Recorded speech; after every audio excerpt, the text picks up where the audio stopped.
Otep à tous, bien-aimés frères et sœurs, la France qui nous interdit de parler avec Poutine, qui nous interdit de commercer avec Poutine, qui nous interdit d'avoir aucune relation diplomatique avec la Russie, qui s'oppose à toute coopération entre la Russie et les pays africains, est actuellement l'un des plus grands consommateurs du GNL russe, le gaz naturellement liquéfié. Vous vous rendez compte? Et la consommation de la France du gaz russe pour le premier semestre de 2024, donc entre janvier, février et mars, les 3 mois, la France a dépensé 600 millions.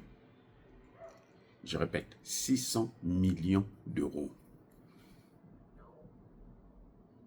Et l'agence, comment ils appellent ça eux-mêmes, le centre de recherche sur l'énergie et l'air propre en France dit que la consommation, en fait, de la France, là, du gaz russe, ne cesse d'augmenter.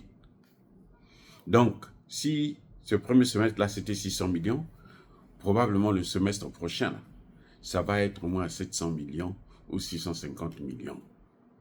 Donc, ne soyez pas surpris que d'ici la guerre continue, d'ici l'année prochaine, la France sera à 1 milliard de consommation d'énergie russe. Mais ils nous interdisent à nous de ne pas consommer, de ne pas consommer russe, de ne pas parler avec la Russie.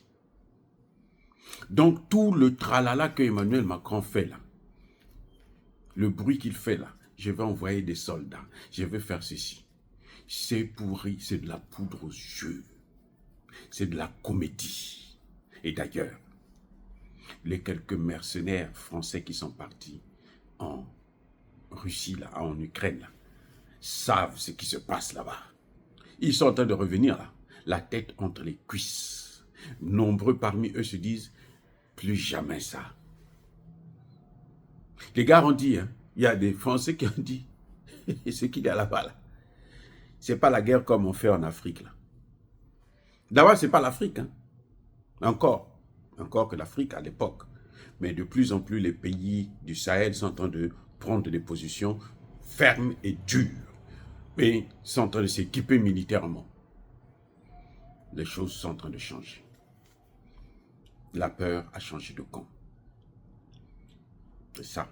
C'est pour ça que vous voyez d'ailleurs le minable ancien chef d'état-major français, le général François Lecointre, vous dire que nous allons faire une coalition pour attaquer l'Afrique. Mais ça veut dire qu'il a peur maintenant. Il a peur. Donc la France aujourd'hui, quand elle va aller en Afrique, là, elle va rencontrer qui? Elle va rencontrer aussi les Russes. C'est ça le problème. Si elle n'arrive pas en Ukraine, c'est en Afrique qu'elle va pouvoir. Non. Ça va changer. Et c'est prêt à changer. Dire cela, c'est citer à la haine ou à la violence. Non. Il y a ma colère, il y a ma laine. Cette hypocrisie de la France, là, d'Emmanuel Macron, là, qu'il arrête avec ça. Surtout en Afrique. C'est pour ça que nous condamnons. Nous condamnons. Moi, je condamne fermement l'attitude de Touadéra, qui est allé se balader en France, encore une fois, donner de l'importance à Emmanuel Macron. Diplomatiquement, il est en train de l'élever. Ça s'arrête. Soyez bénis, abondamment bénis par le Dieu des Kémites et par nos ancêtres évangélisés.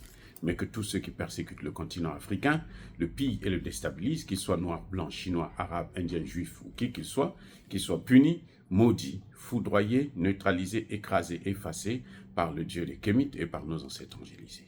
Vive l'Afrique éternelle, j'ai dit et j'assume.